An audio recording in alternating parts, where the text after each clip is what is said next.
Welcome to the Tech Egg. Don't get scrambled. Enjoy the video. In this video, I will show how to replace a BMW X5 E70 headlight bulb. First, gather your tools, including a T20 Torx driver and a new bulb. Ensure your vehicle is turned off and cooled down before starting. This process is straightforward and can be completed with basic tools. We will cover each step to ensure a smooth and successful replacement, helping you get back on the road safely and quickly. Before you begin, always prioritize safety.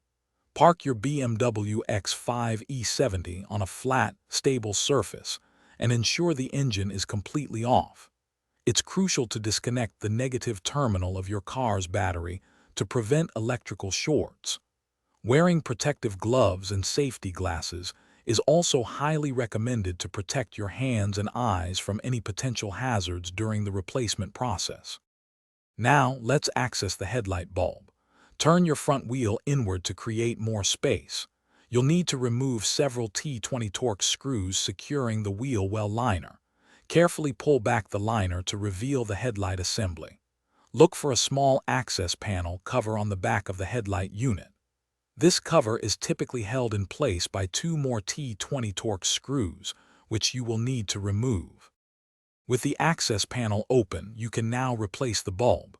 Carefully disconnect the electrical connector from the old bulb. Then, gently twist and pull out the old bulb. When inserting the new bulb, avoid touching the glass with your bare hands, as oils can reduce its lifespan. Securely connect the electrical connector to the new bulb. Finally, reassemble everything in reverse order and test your new headlight. Thanks for watching. Consider subscribing if I helped unscramble your problems.